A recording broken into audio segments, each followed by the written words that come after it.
Today we're going to cover all the occurrences of the word Hesed in the books of Joshua and Judges, so let's get to it.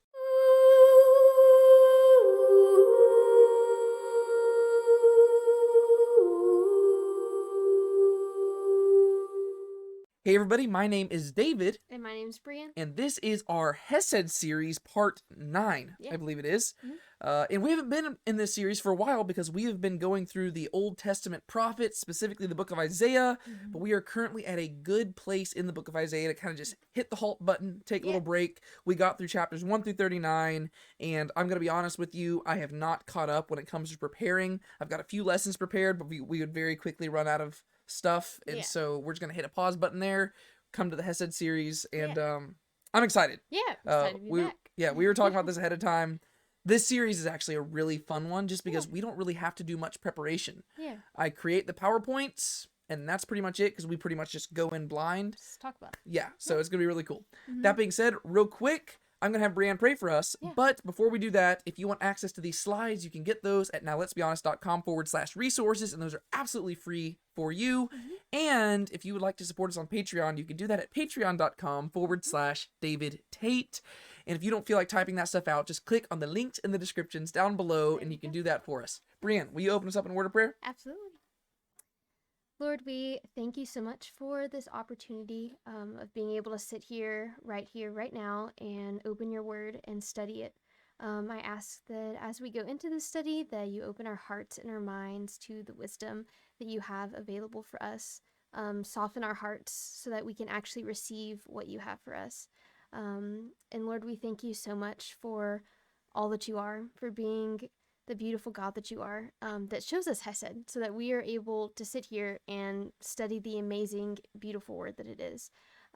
Lord, I pray that as we go through the study and as we leave changed, and that we can use the information that we've learned here today as a way to go out and be a light in the world for others. It's in your name we pray. Amen. Amen. Okay, so like I said at the beginning of this video, we are covering all the occurrences of the word Hesed in Joshua and Judges today, because last time when we wrapped up, we had covered an introduction to the series and also all the occurrences in Genesis, Exodus, Leviticus, Numbers, and Deuteronomy, and our end goal is to just go through the entire Old Testament. But it's been a while since we have actually been in the series, so Brianne, could you actually just kind of explain to the audience here what our goal is in this series and what we're really even doing here? So the word Hesed is something that occurs a lot of times throughout the Old Testament, and it's a word that we kind of know what it means, but it's really hard to put an exact definition on. There's a lot of synonyms, so we have like loving kindness and compassion and all these other words that we kind of attribute to Hesed, but it's kind of hard to put an exact definition on it. And so our goal throughout the study is to kind of figure out and look at all of the occurrences individually and see if we can come to a conclusion as to what it might be. And so don't get us wrong, our English translations of the Bible are very, very good. But there are just some words in there where I kind of just would prefer them to just almost just transliterate them or something to where you just drew attention to it that way, because whenever you're translating any language, if you've ever worked with languages, you'll know that there's not always a perfect equivalent for the word from one language to another. And I think that is most abundant in the word Hesed, because the reason, like, you might be looking at this video and you might even think like, oh, I didn't even know the word Hesed was a thing. And that's because in our English Bibles, we kind of just translate it as a bunch of different stuff that you might easily overlook, right? Like our phrases right here on these shirts, it says, for his Hesed endures forever. And depending on your translation, it might say, for his love endures forever, for his steadfast love endures forever, for his mercy endures forever, for his loving kindness endures forever. And so we see Hesed being translated as a million different things throughout the Old Testament in our English translations, but the word Hesed is very crucial to Old Testament theology. And so, if anything, I just kind of wish that that our translations translated the word consistently. That's why I think personally my favorite translation is the word loving kindness, because whenever you read that, it's like, whoa, that's not that's not a normal English word. And so I kind of like that because I just wish they would just consistently translate it that way. But the reason why you can't do that is because there's sometimes when the word loving kindness isn't an accurate definition of Hesed. Because in general, Hesed can mean a bunch of different things, and so that's why we're doing the series. So, yeah. That being said, let's actually start hopping into this. Real quick summary, we're going to be going through 5 occurrences of Hesed today, but we're only going through 3 different Bible stories because 3 of those occurrences occur in the same exact chapter in the book of Joshua, and it's pretty much back to back because it's 3 times within 3 verses.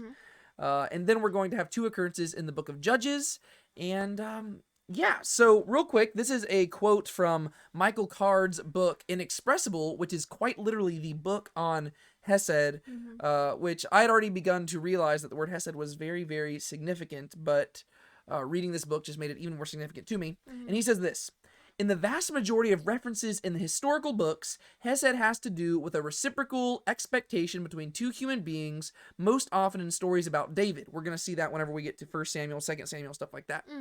The expectation is not, strictly speaking, part of a written covenant, but rather an aspect of a relationship, though covenants come from Hesed.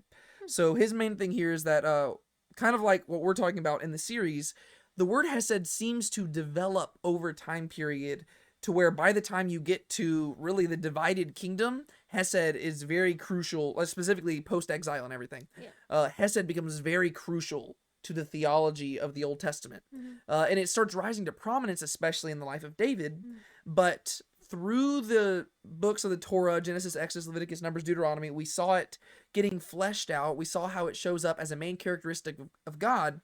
But now as we go into Joshua and Judges, we enter into a really weird time period for the people of Israel.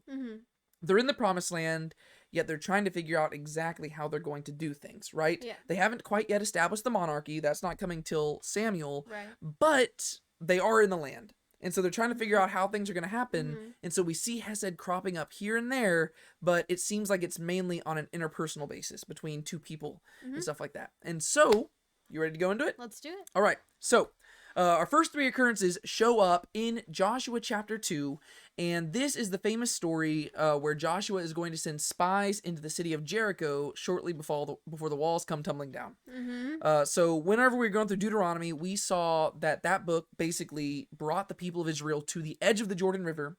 Moses gave his final speech. And then he goes up a mountain and he dies. And Brienne, Deuteronomy is her favorite book in the entire Bible. And so she really likes that book. But now Moses has passed the reins on to a guy named Joshua, and Joshua is going to lead the people into the land, and he's going to start conquering it, right? And that is basically what the book of Joshua is about. The first half is the conquest, and the back half of the book is where he starts kind of just distributing the land, doing all that stuff. And this is the story where Jericho is their first place on the map. You know, they cross the Jordan River, their eyes are set on Jericho, and they say, that's the first place we need to take down. And so he's going to send spies into the land, and we're going to go through this whole story right here, and we see the word Hesed showing up at the very end down at the bottom. And so I'm going to read this for us. Joshua, son of Nun, sent 2 spies out from Shittim secretly and instructed them, find out what you can about the land, especially Jericho. They stopped at the house of a prostitute named Rahab and spent the night there. The king of Jericho received the report. Note well, Israelite men have come here tonight to spy on the land. So the king of Jericho sent this order to Rahab. Turn over the men who came to you, the ones who came to your house, for they have come to spy on the whole land. But the woman hid the 2 men and replied, yes, these men were clients of mine, but I didn't know where they came from. When it was time to shut the city gate for the night, the men left. I don't know where they were heading. Chase after them quickly, for you have time to catch them. Now she had taken them up to the roof and had hidden them in the stalks of the flax she had spread out on the roof. Meanwhile, the king's men tried to find them on the road to the Jordan River near the fords. The city gate was shut as soon as they set out in pursuit of them. Now before the spies went to sleep, Rahab went up to the roof. She said to the men, I know the Lord is handing this land over to you. We are absolutely terrified of you, and all who live in the land are cringing before you. For we heard how the Lord dried up the water of the Red Sea before you when you left Egypt, and how you annihilated the 2 Amorite kings, Sihon and Og, on the other side of the Jordan. When we heard the news, we lost our courage, and no one could even breathe for fear of you. For the Lord your God is God in heaven above and on earth below. So now promise me this with an oath sworn in the Lord's name. Because I have shown Hesed to you, show Hesed to my family. Give me a solemn pledge that you will spare the lives of my father, mother, brothers, sisters, and all who belong to them, and will rescue us from death. The men said to her, "If you die, may we die too. If you do not report what we've been up to, then we will show Emet and Hesed to you when the Lord hands the land over to us." We do see the occurrence of the word Emet there as well. This goes back to what Michael Card talks about in his book, once again, about the linguistic gravity of Hesed. How whenever you see the word Hesed showing up in the Old Testament, it seems to kind of draw a bunch of other words to it because the concept is so profound and deep and complex that it almost needs other words surrounding it to help explain what's going on. Right. And so the word emet usually is translated as truth, and hesed is usually translated as faithfulness or love or something like that. And emet can also be translated as faithfulness. And so here we see it being bunched together, and in the Net Bible, they translate them together as unswerving allegiance, but it's really hesed and emet. All right, what do you think of that story, Brian?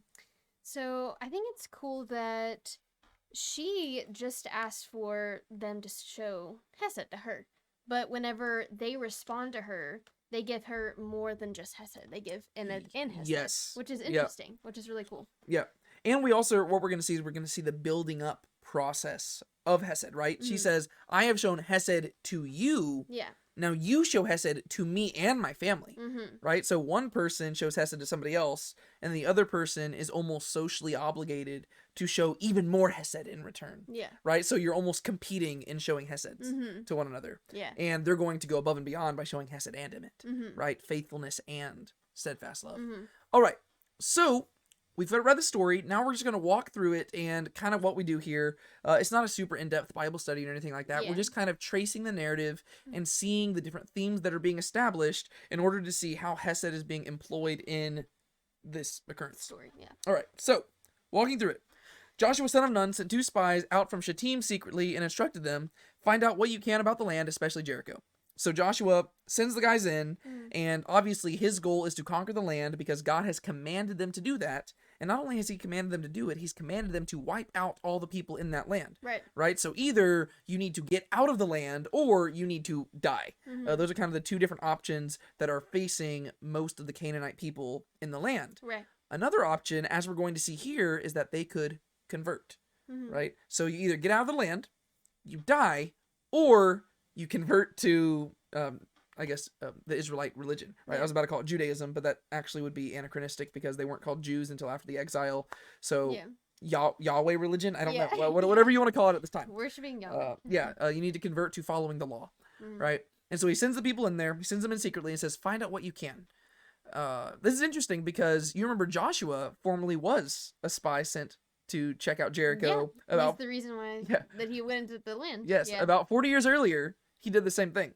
And he's going to see what these people determine. So he sends them in, and they stop at the house of a prostitute named Rahab and spent the night there. Interesting that they stopped there. House. It's very curious why it was that they stopped there. I don't really want to read too much into that, but for some reason it seems like that's where they decided that they could get lodging. Probably because if you just think about the social situation there, a prostitute's probably not going to ask nearly as many questions as like an innkeeper. Right? Oh, where you come from? Where are you going? A prostitute's probably going to, go on in. You know? The king of Jericho received this report. "Note well, Israelite men have come here tonight to spy on the land." So apparently they weren't as secretive as they thought. Apparently people saw them. And so the king saw this. Was like, okay. So the king of Jericho sent this order to Rahab. "Turn over the men who came to you, the ones who came to your house, for they have come to spy on the whole land." Lovely. So not only were they not very secretive about it, but apparently news has spread around that, they are... not just that they're there, but where they're at. Yeah. They pulled their cover. And this is because, as we're going to see, Rahab, they've heard of the Israelites. Oh, yeah. Yeah, the reputation precedes them. Oh, yeah. And during Joshua's time, the people are pretty faithful to God. And so I'd imagine that an Israelite sticks out like a sore thumb because that's kind of what the whole point of the law was. It was they're supposed to dress differently. I'm assuming that since they're spies, they're probably trying to wear Canaanite clothing. More undercover. Yeah, but it's probably one of those things where it's like, you're not from around here, are you? You're probably like, and they obviously know that, the Israelites are crossing the Jordan and that they're coming their way. Right. I mean, the reports have been spreading around, and so they're already anticipating stuff happening here. But then notice what Rahab does here. She doesn't give them up. But the woman hid the 2 men and replied, Yes, these men were clients of mine, but I didn't know where they came from. When it was time to shut the city gate for the night, the men left. I don't know where they were heading. Chase after them quickly, for you have time to catch them." Now she had taken them up to the roof and had hidden them in the stalks of flax she had spread out on the roof. What do you think of that? So if you take those like few verses without knowing the verses that precede it, the question that comes is, well, why would she like hide them? Like, what would be the reason that she would need to hide them? Like, why would she help them out in that way? Because she's not of them. She's not their people. She's living in this like Canaanite tribe, and so, like, why would she feel the need to hide these people? You know, especially because we're gonna find out later that she knows what they're there for. And so it's like, why would you hide them? No, it is very interesting. I think whenever you're just reading this, like imagine if you didn't know the verses that follow, right? You're just reading this for the first time. I think you're supposed to be surprised. Because first off, she's a prostitute, and she's a woman. And in that culture, I mean, obviously, prostitution is still something that's frowned upon. Right. But in that culture, this is the last person you would expect to help somebody out, really. But so they show up here, and rather than giving them up to the guards, she puts her own life at stake in order to help these men. And I think you're supposed to be shocked. And you're like, interesting. But you see how it's building up to the word Hesed. Because that's exactly what she's showing them.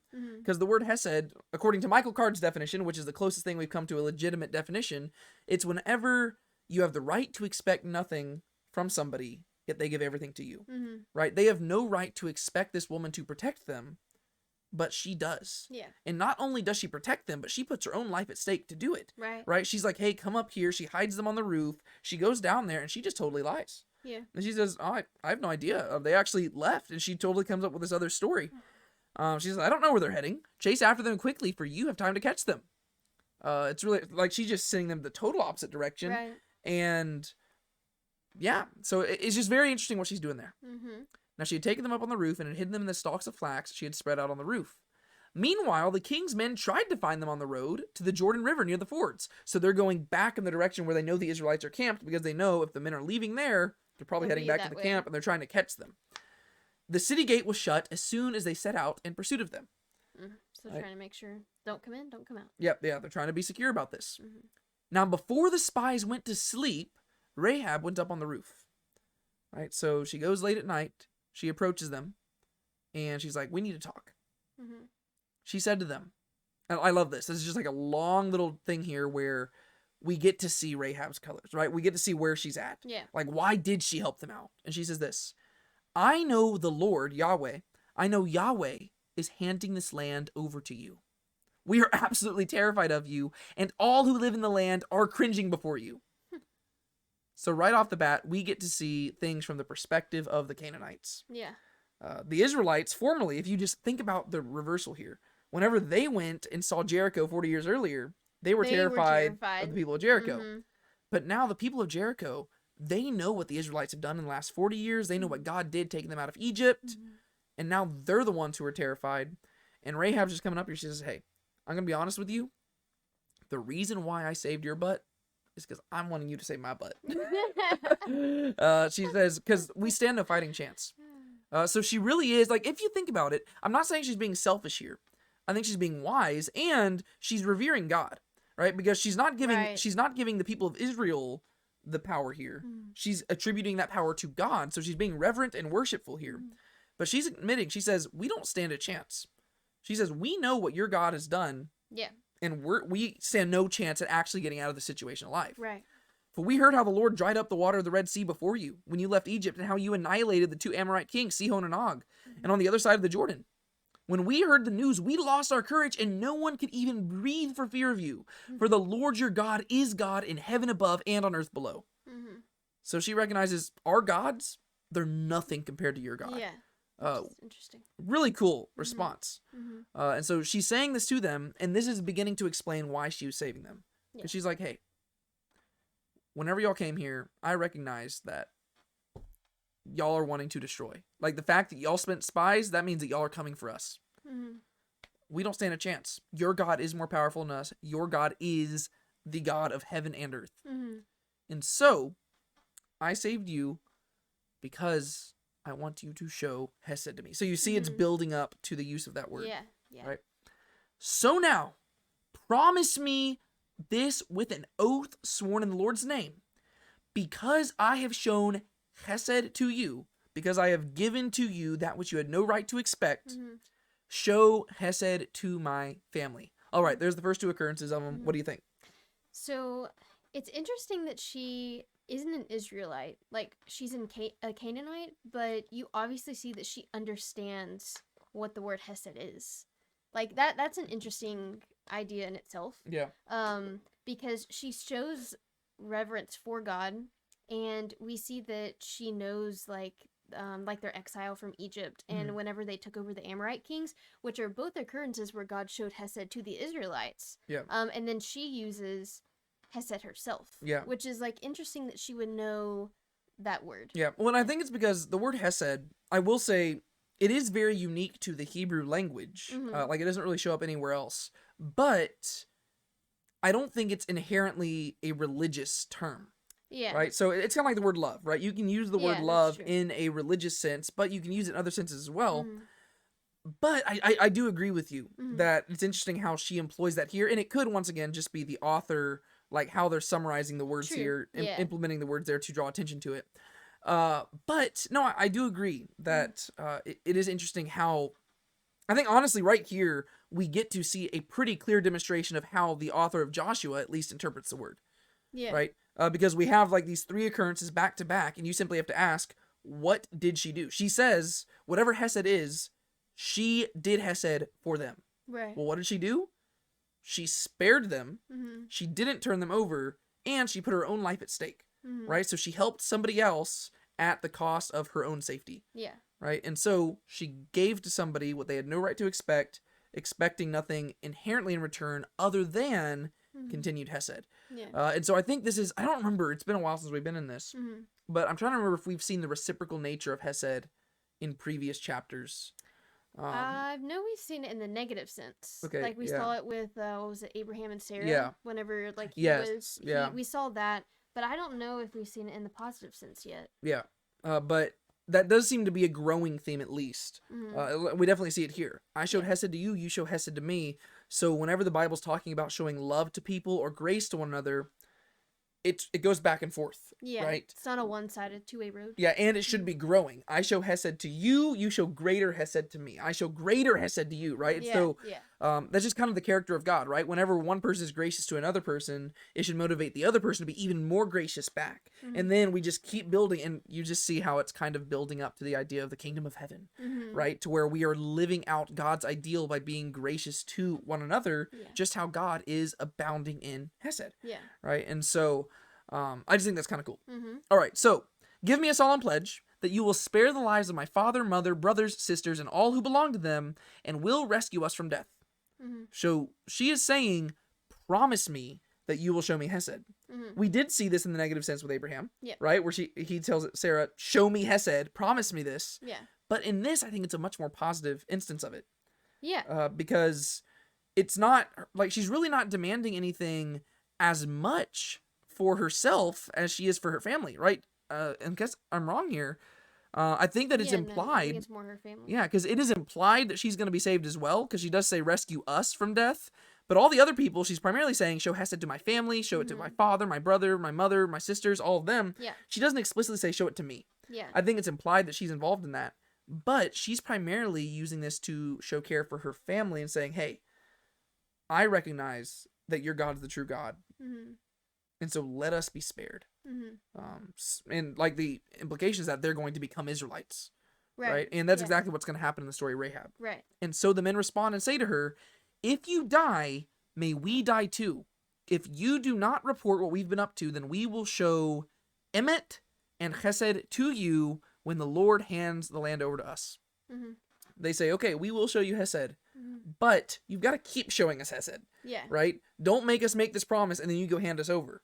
Because our word is going to be true. And so we will show you faithfulness, and we will be faithful to our word as long as you are also faithful to your word. Yeah. Right? If you continue your Hesed and do not turn us over, then 100% you'll get what you ask for. And what they're going to have her do is they're going to have her hang a scarlet little ribbon Mm-hmm. outside the window, and sure enough, when the walls come tumbling down, she's going to be fine. Yep. And her family's going to be fine. Mm-hmm. And she's going to become an Israelite, and everything's going to be peachy keen. Mm-hmm. What do you think about that little occurrence right there? So, I think it's what you are kind of already said it, but how they use Emmett faithfulness. It shows like they're talking about just themselves, them saying that their word is going to be faithful, but it does imply that like your word also has to be faithful. Like Yes. this is a two-way street, and make sure that yours is faithful, ours is going to be faithful. Yeah. So yeah. Well, and I think that because it would go against Hesed if she says, like, if she is purely using the term to get something for herself, Right. it would go against the idea of Hesed, right? So they say, you should not give anything back again. yeah, because if she is just saying, you show me and my family Hesed, and then she immediately goes and turns them over, Yeah. well, then it would just totally violate the idea of it, Right. right? And they say, no. As long as you continue with the same character you're showing here. Mm-hmm. All right, let's move on to the book of Judges, which Judges chapter 1, I mean, this is going to kind of just give us the context for us here. Yep. But what we see here is that through the rest of the book of Joshua, they end up, they take over Jericho. Rahab is spared. And over the course of the book of Joshua, they conquer the land. Yep. Eventually, they are dwelling inside the land. And at the beginning of the book of Judges, Joshua dies. Mm-hmm. Right? And we're going to enter into this time period that's basically in between Joshua and the books of like the monarchy, right? With Saul and David and Solomon and the divided kingdom and everything. In between, we have this time period whenever there are going to be judges who are appointed to take care of the people in the midst of their growing sin and their growing apostasy and their growing turning away from God. Yeah. Because during Joshua's generation, everybody vows to serve God and be faithful. But over the course of the period of Judges, things start going downhill really quickly. Yes. But we're in the very beginning of Judges chapter 1. And so this is before everything has really been bad. Mm-hmm. But slight things. I think this is where we begin to see the badness start happening. Mm-hmm. And so we'll be able to kind of move through this one probably a bit quicker. Yeah. And so basically we see after Joshua dies, they've still only conquered part of the land. They've conquered a bunch of it, but still only portions of it. Mm-hmm. And so now they need to conquer more. And so we read this. When the men of Joseph attacked Bethel, Yahweh was with them. When the men of Joseph spied out Bethel, it used to be called Luz, the spies spotted a man leaving the city. They said to him, if you show us a secret entrance into the city, we will Hesed you. He showed them a secret entrance into the city, and they put the city to the sword. But they let the man and his extended family leave safely. He moved to Hittite country and built a city. He named it Luz, and it was kept that name to this very day. The men of Manasseh did not conquer Bethshean, Tanakh, or the surrounding towns, nor did they conquer the people living in Dor, Ibleam, Megiddo, or the surrounding towns. The Canaanites managed to remain in those areas. Whenever Israel was strong militarily, they forced the Canaanites to do hard labor, but they never totally conquered them. In verses 29 to 33, we see the same exact thing with Ephraim, Zebulun, Asher, and Naphtali. They go in, they don't totally conquer the towns, and then they end up just trying to make them slaves. Yeah. The Amorites forced the people of Dan to live in the hill country. They did not allow them to live in the coastal plain. The Amorites managed to remain in Har-Heres, Aijalon, and Shalbim. Whenever the tribe of Joseph was strong militarily, the Amorites were forced to do hard labor. The border of Amorite territory ran from Scorpion Ascent to Selah and on up. All right, so this place is an interesting one. Yeah. Because the book of Judges, if anything, it's all about moral ambiguity with a lot of things. And I think we really see that rising to the forefront right here. What do you think about this?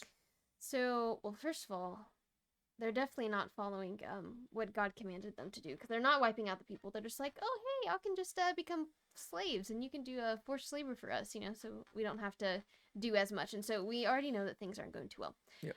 But the specific current of Hesed, you can tell me if you think otherwise, but it seems almost opposite of what Hesed is. Like, the people go to him and they said, hey, if you do this, then we'll show you Hesed in return. Like, it's almost like they had to earn it. Kind of. Okay, I didn't where think of that, where he's saying, like, if you it's like a condition. Yeah. If you show me the entrance, then That's I'll give you true, a yeah. reward. Like, I'll give you Hesed. But if you don't, like, show me the entrance, then I won't give you anything. And almost Yep. like there's, like, a condition there. Yeah. Interesting. That's the way that I think of it when I first read it. I'm not saying it necessarily is that, but that's whenever we read it, that's the first thing that I like. It seems manipulative. Well, and I noticed something at Hesed's the end, supposed to be. which, well, I don't know if even manipulative is the right term. I guess it's just conditional. Yeah. Yes, which that's not really how Hesed is. Right. Hesed should be something that's kind of freely given. Mm-hmm. And like with Rahab, you see the contrast is that she had already shown Hesed to them when she asked for it, right? Right. It had already happened. Yes. Whereas they are coming in here. Happened before. That's true. There's something else later on that I think highlights that this is a bad example of Hesed, and we'll point that out in a second. But what you point out is very fitting for the book of Judges, because Judges is all about the perversion of what is right. Right? I mean, like, at the beginning of Judges, right here, they are just slightly disobeying God. Yes, yeah. But by the end of the book of Judges, everything has just gone straight to hell. Yeah. Right? Everything's just, like, really, really bad. And we just see the early traces of it in chapter 1, simply with them not taking God's word seriously enough. Yeah. He says Judah should go in, and they say, we need help from Simeon. Yeah. And so, that's interesting. So we actually see the perversion of Hesed right here. Yeah. Which is quite fitting for the book of Judges, I think so. where we actually see Hesed being, and then we're going to see that Hesed is just totally abandoned in the next occurrence. So that'll be interesting. Okay, so when the men of Joseph attacked Bethel, the Lord was with them, right? So Joseph's tribe, they go there. This is Ephraim and Manasseh. They go, they attack Bethel, and Yahweh is with them, and that's good. When the men of Joseph spied out Bethel, it used to be called Luz, the spies spotted a man leaving the city. Right? So I'm assuming this is before they attacked. Right. Right? And so before they're attacking, they find the spy and they say to him, if you show us a secret entrance into the city, we will reward you. We will show you Hesed. So right off the bat, like you pointed out, there is a conditional nature to this. Yeah. But this is also a bit problematic. Because this goes back to what I had said before. The people basically, the Canaanites had 3 options. Get out of the land. Die, or convert. Right. And these people, like, basically, and really, a lot of that should be decided by the Canaanites, right? I mean, really, the Israelites were just called to get in there and just murder, right? And just kill them. And I know a lot of people are going to get uncomfortable about that stuff, but just take it as it is. That's what happens in the story. They're supposed to go in there, and they're supposed to wipe these people out. Yet they're going in, and they are trying to make a deal with a Canaanite. The Rahab situation is a lot different. Because Rahab has already demonstrated her allegiance to them by protecting them and taking care of them. Yeah. And so whenever she's proven her Hesed to them and her devotion to Yahweh, they feel no qualms in showing Hesed back. Yeah.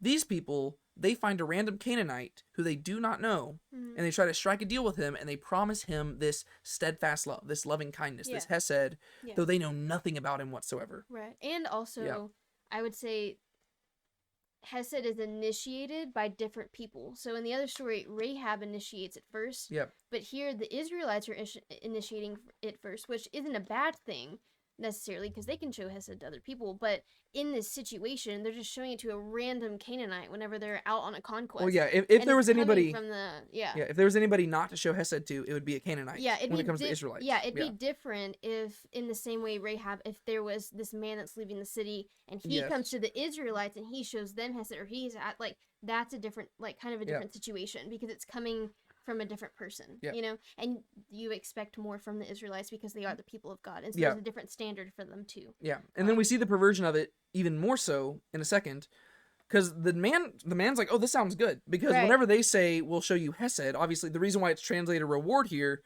is because, according to the Net Bible translators, the reason why they did that is just because it implies that they're not going to kill him, right? That is how they're going to show him Hesed, right? It's in the same way that Rahab showed Hesed to the men and how the men showed Hesed to Rahab. It's about sparing life. Yeah. And that's what they're going to do. But notice the difference. He showed them a secret entrance to the city. So he complies and he gives them what they asked for. And they put the city to the sword. But they let the man and his extended family leave safely. Notice the distinction. Where did Rahab and her family go? To the Israelites. They joined the Israelites, right? They became them. They converted and became Israelites. Right. This guy, him and his family, they just moved somewhere else and reestablished the same city elsewhere. Yeah. He moved to Hittite country and built a city. He named it Luz, and it is kept that name to this very day.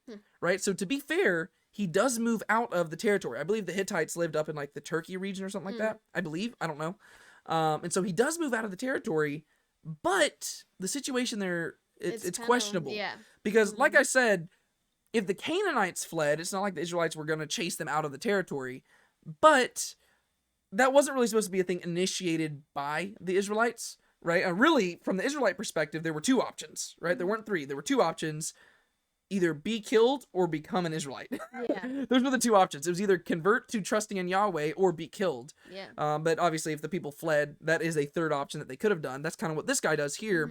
But that really wasn't supposed to be an option you were just supposed to offer out. Yeah. Right? Because the problem with that option is that if you flee and you don't get destroyed, well, you could create a family that eventually comes back and tries to conquer the land again. Yes. Right? And so that's why God says totally demolish them, because it's about taking out the pagan oppressors of that land. Yeah. And so there's a lot of problematic stuff going on here. And that's the main reason we don't have to really go through these last verses in depth. Yeah. I mainly included them on this slide just to highlight how, as a result of them showing Hesed to this man, the spiral, it just begins to spiral downwards, right? Yeah. So they didn't take God's word seriously just a few verses earlier, and now they arrive here, they're perverting Hesed, and then things begin to totally fall apart. When you get to the next few verses, the people don't conquer Beth Shean, Tanakh, or the surrounding towns. So God was with them with Bethel, but as a result of this moment right here, and I'm not saying that verse 27 is a result of the previous things, because these are two different groups, right? Or actually, they're not, because Ephraim and Manasseh, these are the men of Joseph. And so I'm not saying it's necessarily a result of them, but from the narrator and the person who's writing the book of Judges, there seems to be a progression of thought, right? They perverted Hesed, and they did what they weren't supposed to do. Yeah. They spared somebody they weren't supposed to spare. Now he went on, and he just rebuilt the pagan city somewhere else. And now we begin to see that the people are not conquering the land. And in Israelite terms, if you're not conquering a land, that implies Yahweh is not with you. Yes. Right? Either Yahweh's not with you or you're not trusting in him. Yep. And those kind of go hand in hand. Right. Because if you're not trusting in him, he's not going to be with you. And if he's not with you, that means you're not trusting in him. Yeah. Right? And so the men of Manasseh did not conquer Beth-shean, Tanakh, or the surrounding towns, nor did they conquer the people living in Dor, Ibleam, Megiddo, or their surrounding towns. The Canaanites managed to remain in those areas. Not a good sign. It shows that even within the first chapter of Judges, we see that they're not following the law as well. Because in the Torah, it's very clear. If you obey the law, and if you stay devoted to God with all your heart, you're not going to have to worry about losing any battles, and everything's going to be fine. Yeah. But they didn't take God's word seriously enough. He said wipe them out, and they didn't. In fact, they didn't need to talk to a spy here to ask for help, because they could have just gone and conquered the land because God was with them. It literally says that, verse 22. Literally, God was with them. It says Yahweh was with them, but rather than trusting in him being with them, they trust in human efforts, and they kind of do what we've been talking about in the book of Isaiah, right? Where they trusted in man rather than in God. Yeah. And because they did that, we begin to see them falling apart. Yeah. They're relying on their own efforts to conquer the land, and as a result, it's not happening as effectively as they wanted. Yeah. Problematic. And they know that that's, they know that it's not like it came out of the blue. They know that it's an issue because it was Joshua who said that, today you'll choose, who you will serve. That's right? gonna, yes. Yeah, that was at the end of Joshua. Before they, went into the land. Yep, choose this day. It's not that it's what? We didn't know that. They were aware. Yep, absolutely. And so the Amorites forced the people of Dan to live in the hill country, right? So this is even worse, because now not only are they not conquering the land, but the people in the land are forcing the Israelites to live somewhere else. It's oh, this is not good. Yeah. They did not allow them to live in the coastal plain. That was the land allotted to them, yet they don't get to live there because the Amorites said, Yeah. The Amorites managed to remain in Har-Heres, Aijalon, and Shalbim. Whenever the tribe of Joseph was strong militarily, the Amorites were forced to do hard labor. So whenever the people of Joseph did rise up a little bit, they were able to muster them down, but they didn't destroy them. Yeah. The border of Amorite territory ran from Scorpion Ascent to Selah and on up, right? And so we get to see how it really does kind of start spiraling with the abuse of the perversion of Hesed. Yeah. Right? And then we progress even further, and now we're in Judges chapter 8. And would you like to kind of just summarize the context of what's kind of happened in between these chapters in Judges? Yeah, so we saw them starting to spiral, and because they're choosing not to follow in Yahweh, he sends these different judges that are going to kind of help them and guide them back to him and tell them what to do whenever they're not making the most smartest decisions. And so Gideon is going to be one of those people that God chooses.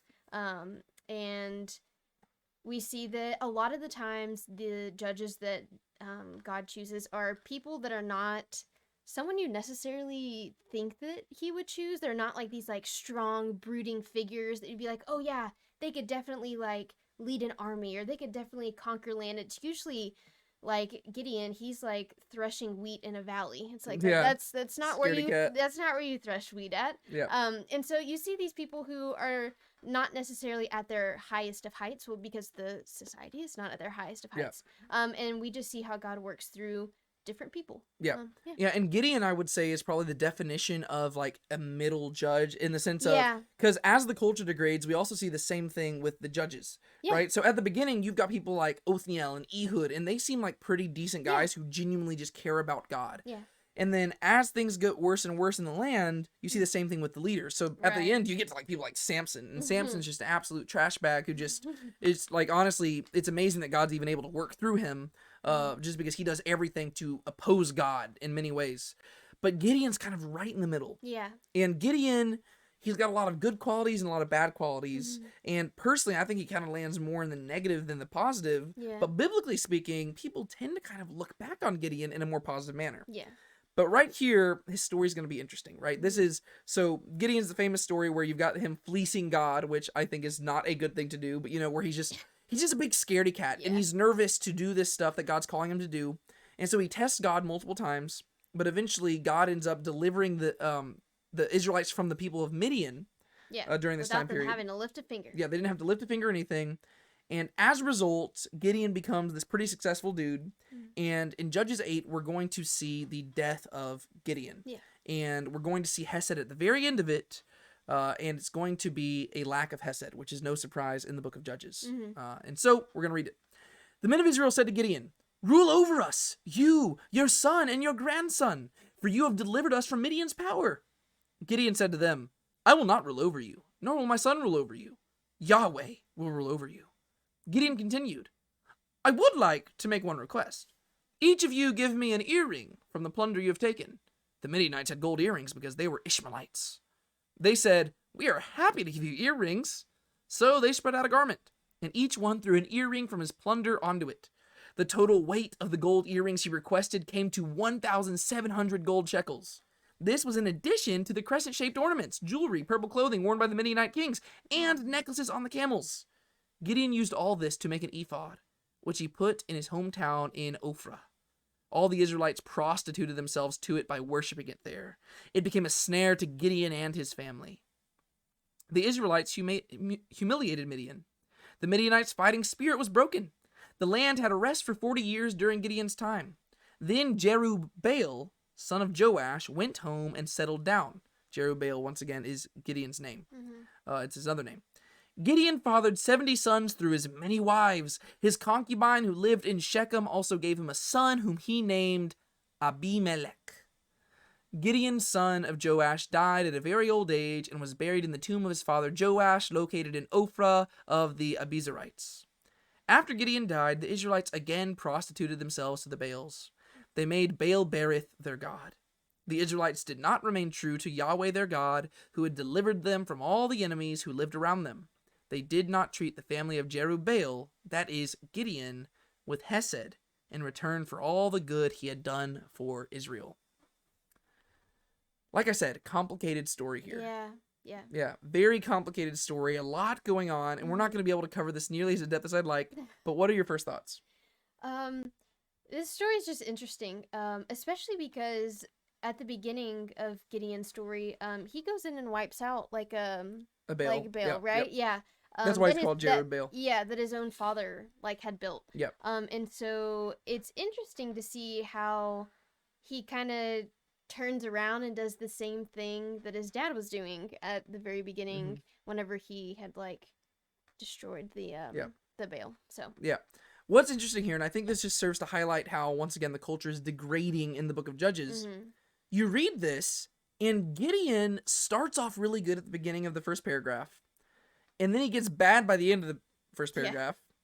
And then you go to the second paragraph, And you're like, okay, he dies, and it seems like things are all right. Like, it's like, okay, well, they're not horrible. it's looking back with positive reflection, Mm-hmm. and then the Israelites start turning away. You're like, oh no. Mm-hmm. And then you get to the third paragraph, and you realize that despite the fact that Gideon wasn't that great, he is positive in comparison to the people. Yeah. Right? Yeah. Because he at least showed Hesed. Yeah. They did not show Hesed to him. Right? And so that's what we're going to see here. So, the men of Israel said to Gideon, rule over us, you, your son, and your grandson, for you have delivered us from Midian's power. So they're asking him if they can establish a monarchy. Right? Mm-hmm. And Gideon rightly responds, I will not rule over you, nor will my son rule over you. Yahweh will rule over you. Good response. That is a great response. Yep. Absolutely. I'm like, good job, Gideon. If only he stuck to it. Yeah. Right?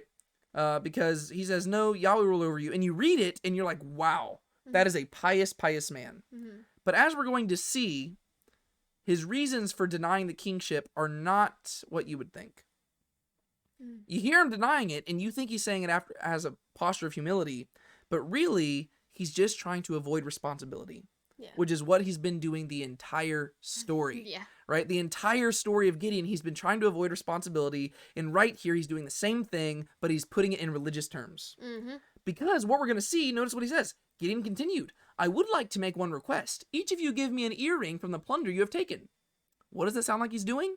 He wants the benefits of being a king. Yeah. He doesn't want the responsibility of it. Yeah, he wants the benefits of being a king. He Yeah. just doesn't want responsibility. He's like, yeah, I'll take a tax, though. Yeah. I mean, if you want to give me gifts, I will take that. Absolutely. He just doesn't want the responsibility of ruling over the people. Right. And so whenever he says Yahweh will be your king, he's like, nah, let God have the responsibility. Don't put that on me. Mm-hmm. But I'll take some money if you want. Right? And so you're like, Gideon. Almost. It's like that's where you got to be careful when you read the Bible, because you read that and you might, if you just read verse 23, you're left with a really positive like view of Gideon. And in a way, it's like, well, his motives weren't perfect, but he's at least pointing in the right direction. Yeah. You know? But you just keep reading, you're like, Gideon. And so the Midianites had gold earrings because they were Ishmaelites, and they said, we're happy to give you earrings. They're like, yeah, it's the least we could do. You saved us. Mm-hmm. But notice, is it him who saved them? Yeah. Right? Like, why is it that he should get paid any more than anybody else? Mm-hmm. Right? All he did was be a vessel for God, and a reluctant one at that. Yeah. Right? So, if anything, they should devote more money to God, not to Gideon. Yeah. But they're like, yeah, we'd be happy to give you earrings. So they spread out a garment, and each one threw an earring from his plunder into it. The total weight of the gold earrings he requested came to 1,700 gold shekels. So many. That's a lot. That's a whole lot. Just from earrings. Think how small earrings are. Uh-huh. Like, that's a lot. Yeah. And this was in addition to the crescent-shaped ornaments, jewelry, purple clothing worn by Midianite kings, and the necklaces on the camels. Wow. So all the things he's collecting are Midianite things. Oh, they're right? also like It's plunder. kingly things too. Yes. Like it's like purple clothing Worn and, by like, Midianite kings? Yeah, Yes. and these ornaments and jewelry and stuff, like very ornate things that people that are in higher ranks would have. Yeah, and so this is what we see. We have somebody who's acting very pious, Mm-hmm. and he's like, oh no, God is the king, but I will wear royal clothes, and I will receive your tax money.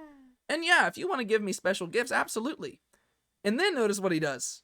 Gideon used to make, well, actually, it's going to come down a little bit later, but he has multiple wives too, and multiple kids, and all these possessions. He's doing what a king does. He's just shirking the responsibility of actually ruling. Yeah. Right? And so it's like, Gideon, dude, okay. So Gideon used all this to make an ephod, which he put in his hometown at Ophrah. Interesting, because an ephod is usually associated with a priest. Yeah. Right? So once again, he's acting kind of pious, but it's for himself, and he puts it in Ophrah almost like as a memorial to himself, in a way.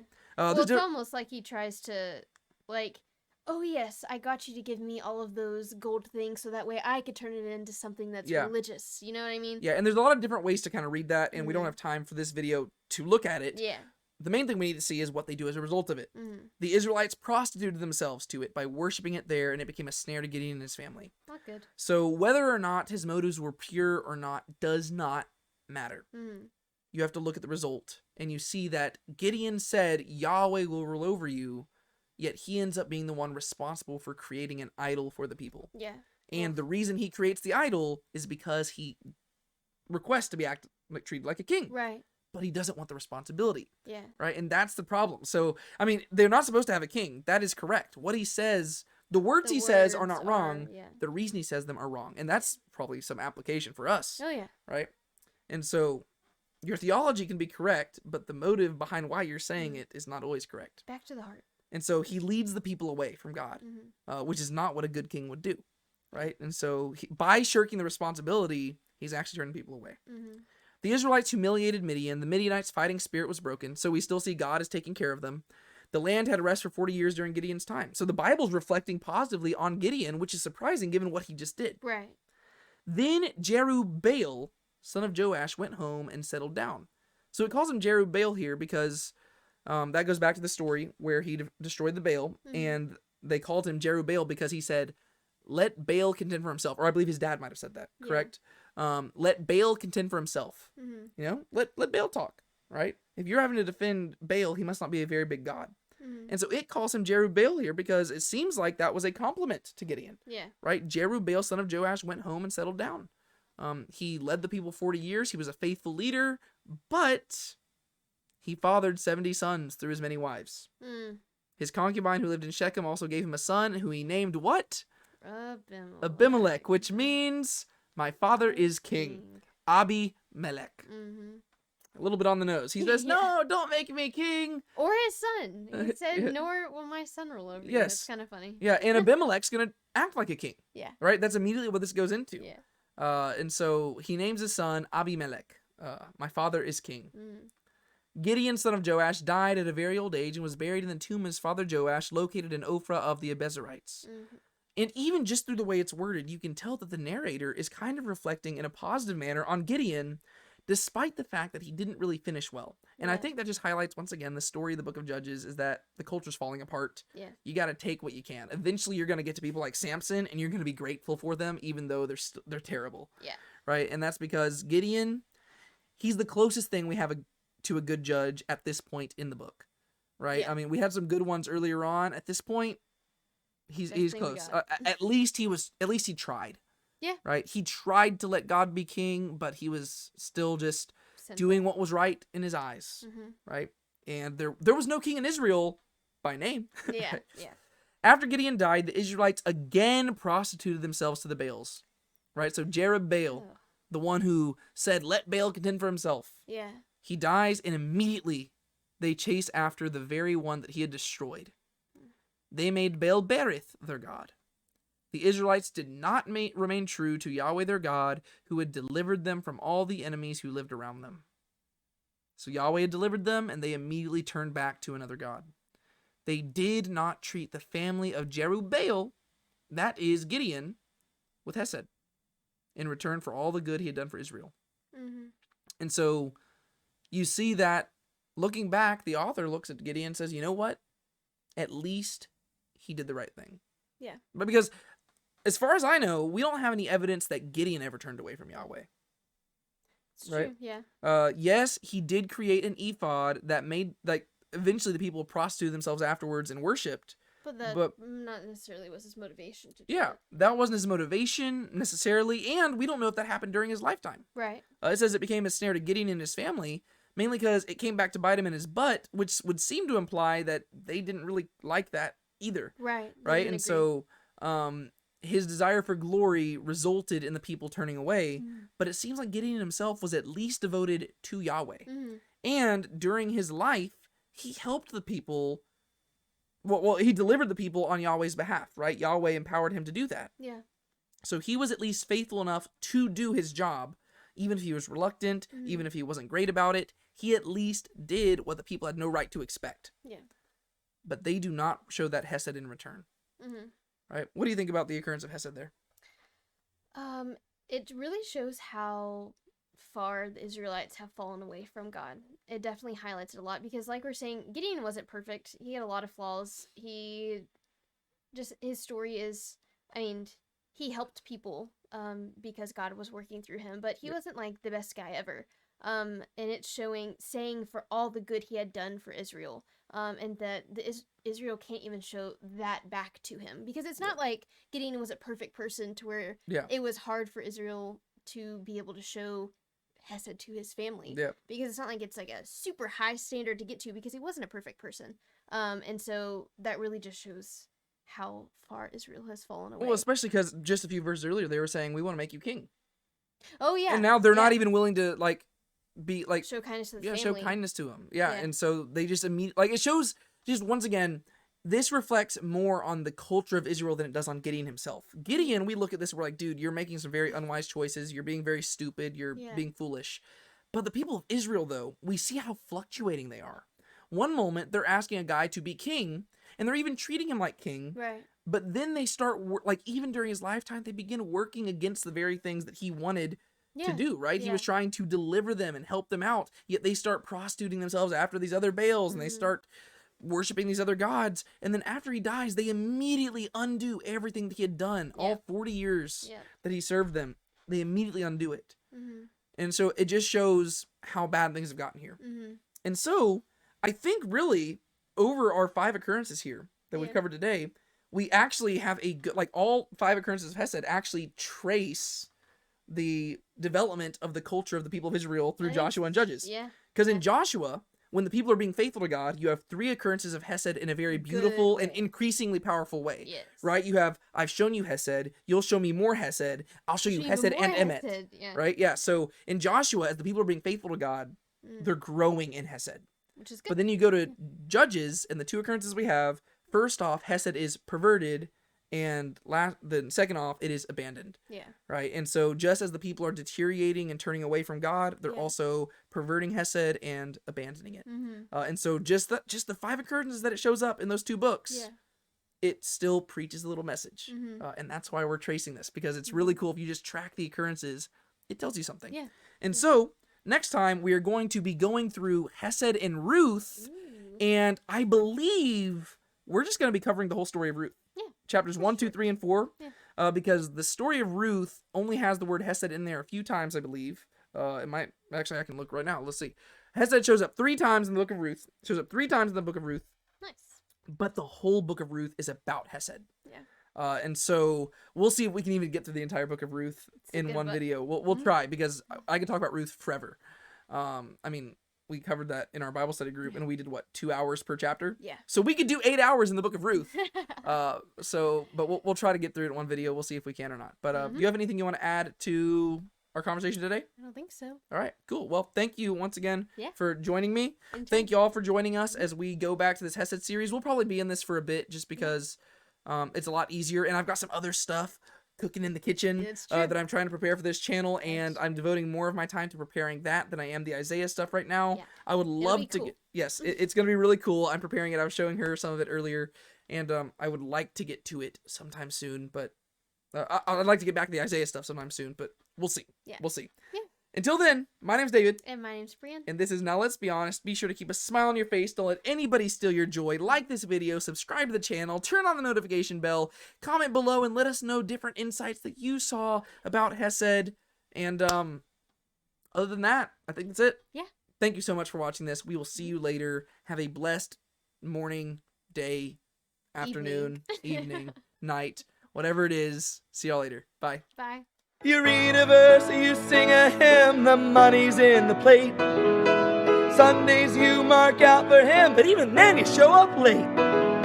You bought the shirt, you wear the cross, but sin throughout the week. For 30 shekels and a noose, you kiss him on the cheek.